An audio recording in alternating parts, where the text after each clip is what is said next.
also is a historic one, because you and I have seen a heroic sister from Philadelphia, Sister Movita Johnson-Harrell, who ran for the first time for the state representative seat in Philadelphia County.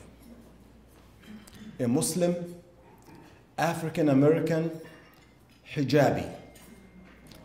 She fought hard, and she won, and she made history. But it gives me really a great honor and pleasure to invite Sister Movita to come and address us. Thank you so much.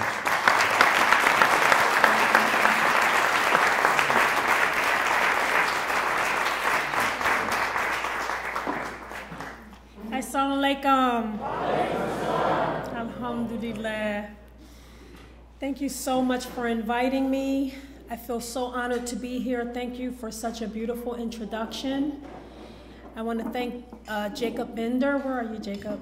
Thank Jacob from Philadelphia.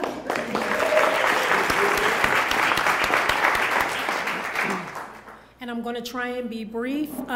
So today is the 45th anniversary of my father's death. On March 30th, 1975, Easter Sunday, my father was murdered in front of my family. My mother has never recovered from that. But in my mother's search to find something to make her whole, in 1976, the following year, she found Al-Islam. And she converted to Islam when I was 10 years old. It was not popular to be a black Muslim in Philadelphia in 1976. The first time I fasted was August of 1976, and I was 10 years old, and I said, I'm not sure I'm gonna do this. We're talking 13-hour days. But I grew to love Islam.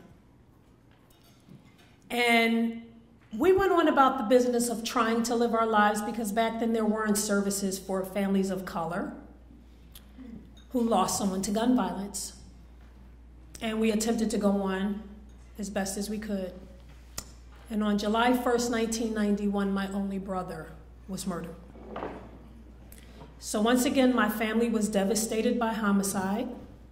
I had at this time gotten married, and I was pregnant with my third child. And I made a decision to name my last two children after my brother. My brother's name was Charles Johnson. I named my daughter a month later. She was born. I named her Charlene Johnson. And then 14 months later, I had my last child. It was a boy, and I named him Charles Johnson. And I went on about the business of living my life, trying to raise my children to be good Muslims and trying to be the best that I possibly could. I'm a late bloomer. I went back to school at 30 years old. I earned my high school diploma with 4 children and 2 jobs. I came off of public assistance.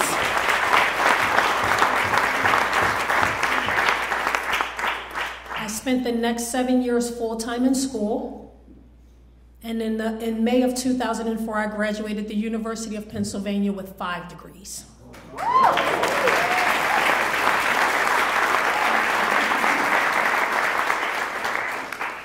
And in the summer of 2007, my children were 14, 15, 16, and 20. My 20-year-old was up at Indiana University of Penn working on her bachelor's degree. And my 14 and 16-year-old, they were boys, came into my bedroom and said, Mom, we know 9 boys murdered in this neighborhood. And we're a really, really tight-knit family, because what I attempted to do was create the family that I always wanted with my children. My mother could not be there for me emotionally. She was dealing with her own issues, with her own trauma. She began to self-medicate, and I was able to create the family I always wanted with my children. And I watched as my boys struggled to tell me about these boys that they knew, and one in particular who was 14, who was killed down the street from my house in a drive-by. And I saw my son Charles holding back the tears as he talked about this boy who was his classmate. And I comforted my children, and I assured them that I would do everything in my power to make sure that they were safe. And up to this point, we made a conscious decision to stay in our neighborhood. By this time, I had gone through college. I had become very, very successful. I created a business. I was able to provide a wonderful life for my family. We were that neighborhood. You know, it's always that one block, one house on the block that all the kids gravitate toward, right?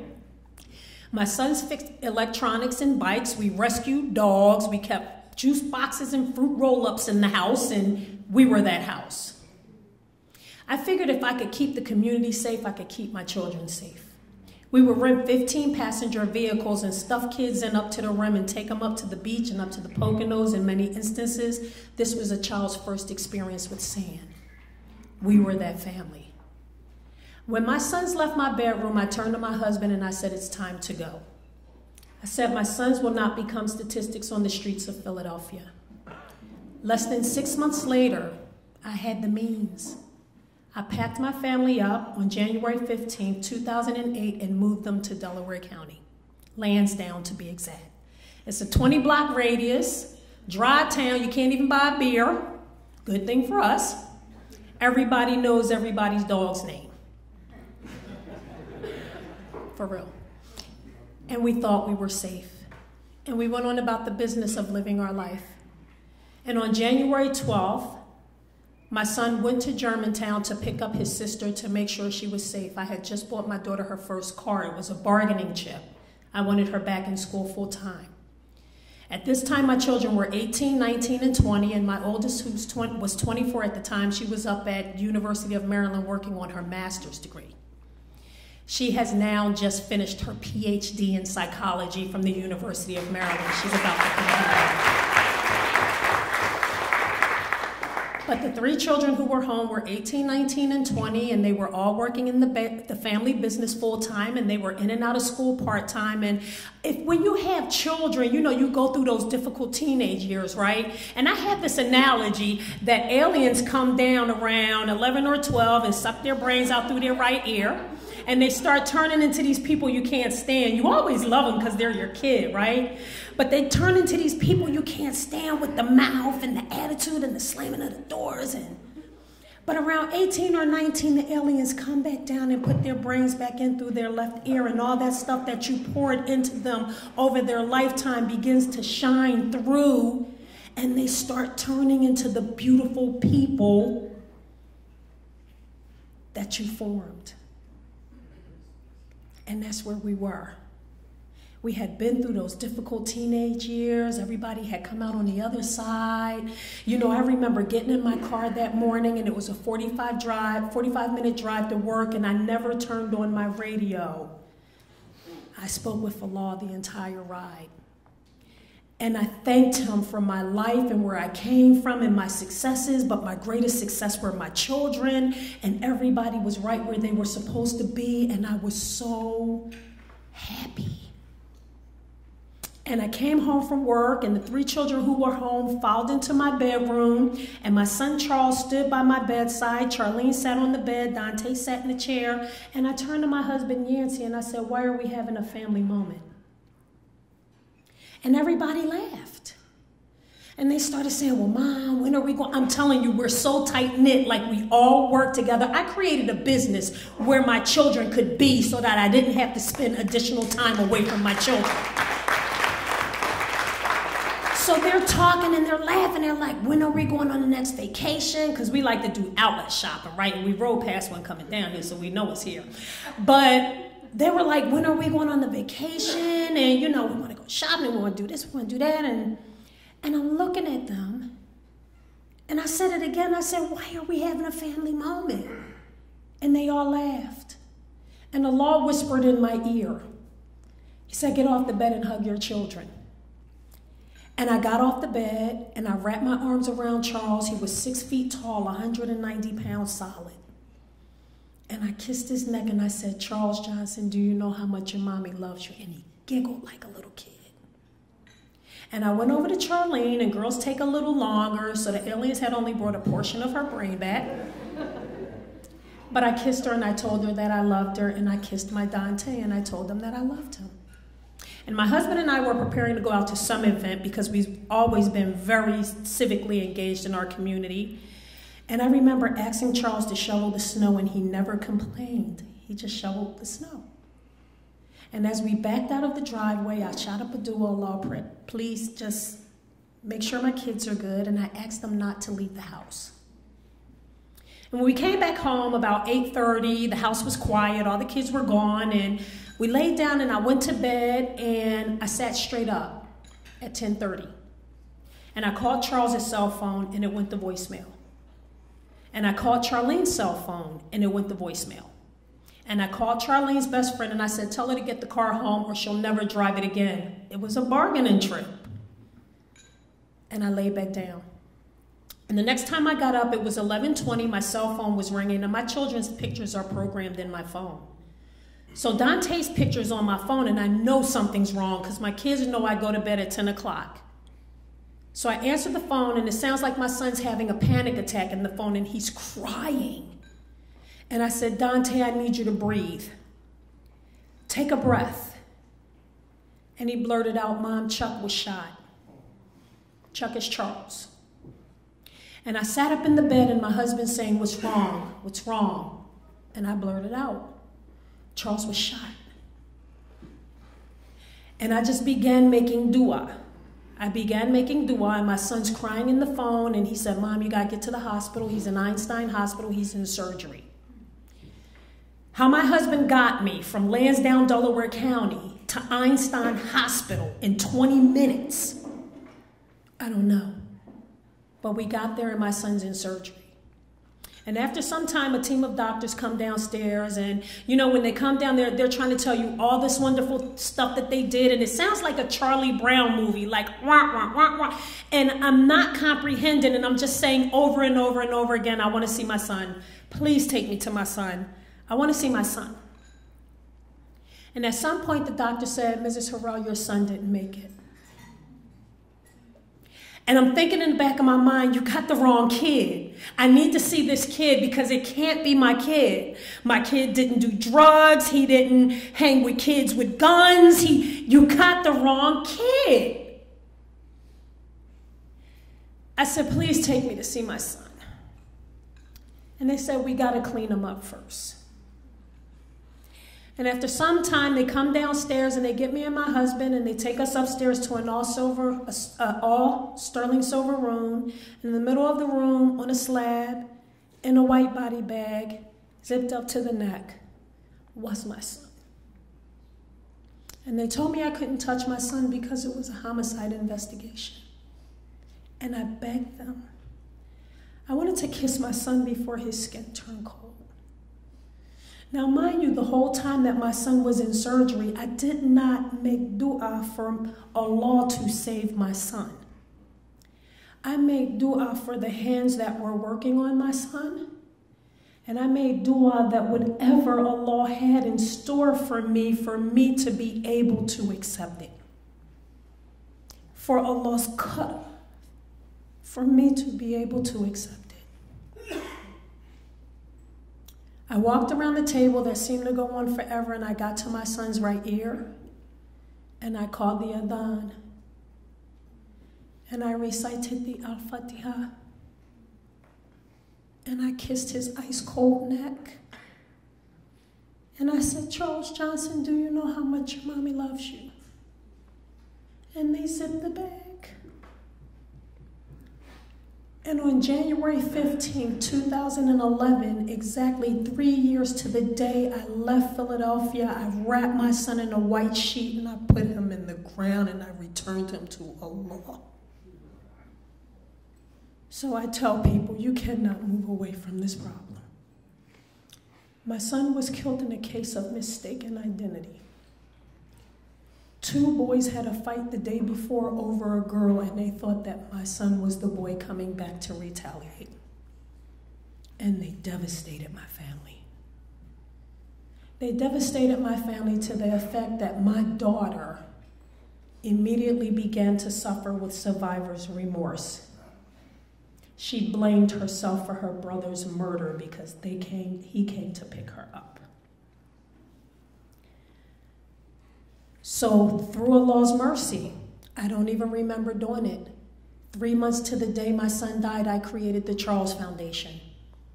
Charles is an acronym for Creating Healthy Alternatives Results in Less Emotional Suffering. We work to fight for children on both sides of the gun. We work to empower young people to make better decisions other than picking up guns. I've never accepted a state or a federal dollar for my foundation because I don't want nobody telling me what I can or can't do to save my community. I fight. I created a summer Be the Change program where we identify those young people most at risk and we pay them to come and participate in a 12-week program where they get conflict resolution, problem solving, mentors. Because if we weren't safe, you weren't safe. So that work led District Attorney Larry Krasner handpicking me for victim services. I created the Philadelphia CAIR model, crisis assistance and response to empower survivors, where as the founder of the Charles Foundation, I went to Harrisburg and I brought $1.6 million back to Philadelphia to reduce homicide and support co-victims.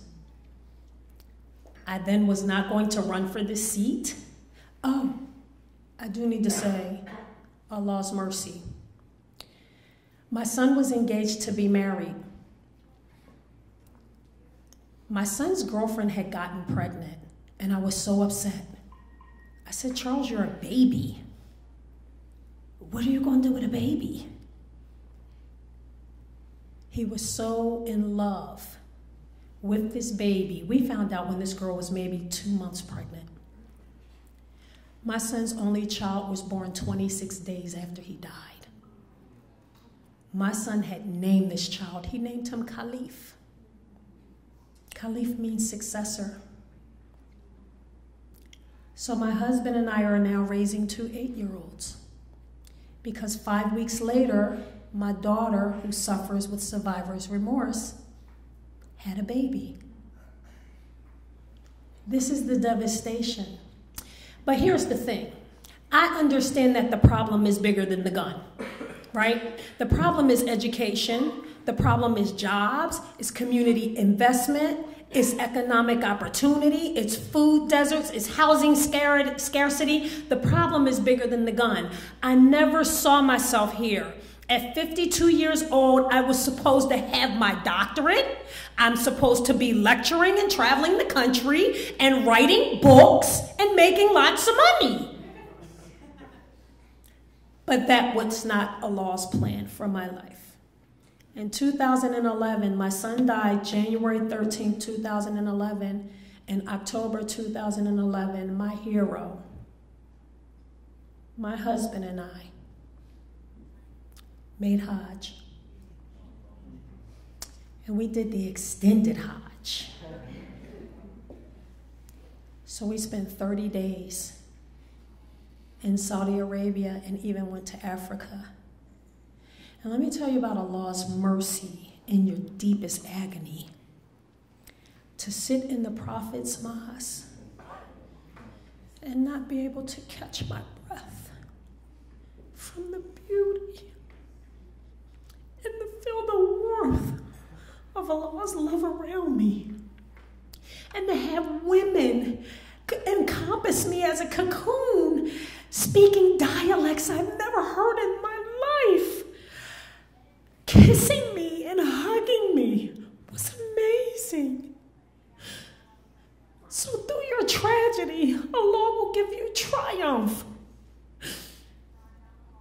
And I understand. I could not have said 8 years ago.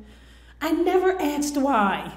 I never asked Allah why. I never asked Allah why. But I understand.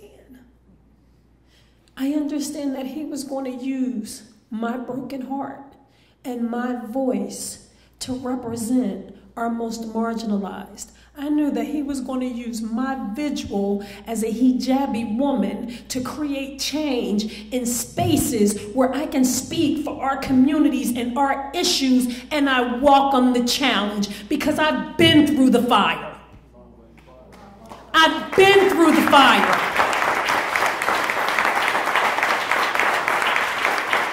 And I'm not built for tough, I'm built a law tough.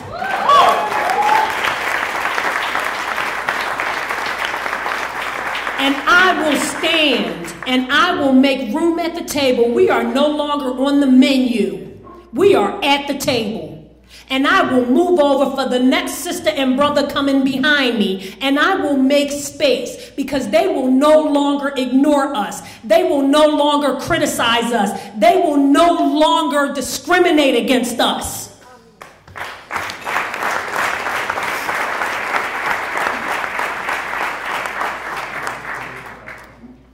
I'm so honored to be here tonight. I thank you from the bottom of my heart. I ask, and I always ask believers, I don't care what faith they come from, just please pray for me. Pray for me. I need for everyone to pray for Allah to place a hedge of protection around me because they've already come. But it's nothing I can't deal with. But I know the dua will get me through on the toughest of days. And I need to thank my husband for allowing me to continue to reinvent myself over the past 8 years, for trusting in what Allah has done in both of our lives and allowing our family to sacrifice for humanity. Shukran.